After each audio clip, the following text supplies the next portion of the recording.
Bonjour, on a avec nous professeur Denis Engoulevent. On est au congrès USC à Amsterdam. Professeur Engoulevent, est-ce que vous pouvez nous expliquer quelles sont les dernières recommandations sur le diabète et la prise en charge dans quelques lignes? Oui, merci. Bonjour Alexandrou. Alors, on a eu la chance d'avoir cette année de nouvelles recommandations sur la prise en charge du risque cardiovasculaire finalement chez les patients diabétiques.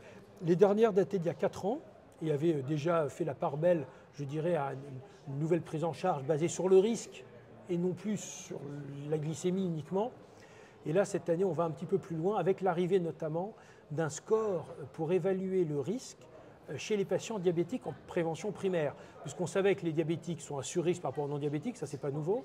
On sait que les diabétiques ayant un antécédent cardiovasculaire, infarctus, maladie cardiaque, etc., sont à très haut risque, là, rien n'a changé. On sait que les diabétiques qui ont une atteinte des organes cibles, ça a été précisé, j'y reviendrai, sont à très haut risque. Mais le problème, c'est les autres.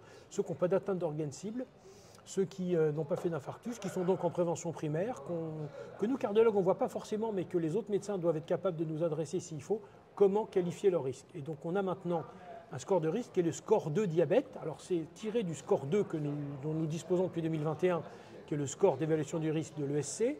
Il a été recalibré pour le risque spécifique des diabétiques en rajoutant 2 variables qui n'étaient pas dans le score 2 initial, qui sont l'hémoglobine glyquée et l'ancienneté du diagnostic du diabète. Et lorsqu'un patient qui a ce score 2 diabète qui indique un risque d'événement supérieur ou égal à 20% à 10 ans, il rentre dans la catégorie des très hauts risques, comme ceux qui sont en prévention secondaire avec atteinte d'organes cibles. Donc aujourd'hui, je dirais, on a un nouvel outil pour qualifier le risque d'un diabétique en prévention primaire, et c'est une véritable avancée. La deuxième chose, c'est cette fameuse atteinte des organes cibles. J'insiste dessus parce que là, il y a une vraie mission pour les cardiologues. L'atteinte des organes cibles, en fait, elle est essentiellement basée sur l'atteinte rénale. Or, nous, cardiologues, on doit être capable de qualifier l'atteinte rénale de nos patients. Et pour ça, il y a 2 variables biologiques à recueillir. Une qu'on a toujours depuis longtemps qu'on utilise, c'est le débit de filtration glomérulaire avec la formule CKD. Mais la deuxième qu'on ne fait pas suffisamment et qu'il faut faire, c'est le mesure du rapport albumine sur créatinine urinaire. Ça se fait sur échantillon, c'est assez simple, il n'y a pas besoin des urines des 24 heures.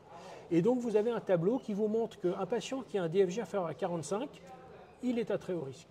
Un patient qui a un DFG d'entre 45 et 60 avec un rapport albumine sur créate entre 30 et 300, il est à très haut risque. Un patient qui a un rapport albumine sur créate supérieur à 300, indépendamment du DFG, il est à très haut risque. Enfin, un patient qui a une atteinte rénale de la rétine et des nerfs, une neuropathie diabétique, il est à très haut risque également. Et donc ça, je pense que c'est le message pour les cardiologues, doser les rapports albumine sur créate urinaire pour qualifier le risque de vos patients. C'est d'autant plus important qu'il y a aujourd'hui une indication de niveau 1A pour une nouvelle molécule finérénone chez les patients porteurs d'une néphropathie diabétique. Et donc il faut être capable de pouvoir proposer ce traitement qui fait baisser les événements cardiovasculaires, pas juste protéger le rein, ce qui est quand même déjà très important, chez nos patients.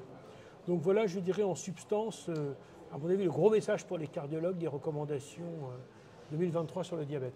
On vous remercie. 2 petites questions. Alors, pour faire très simple, quel est le cycle de l'hémoglobine glyquée actuellement? Qu'est-ce que nous, on doit Alors ça n'a pas changé. Les objectifs en termes de contrôle de l'hémoglobine glyquée, c'est d'avoir chez le diabétique tout venant qui n'est pas très fragile ou qui n'a pas une espérance de vie très limitée, c'est 7%. Chez le patient très fragile, espérance de vie limitée, très âgé, alors on va être plus large et aller jusqu'à 8,5%.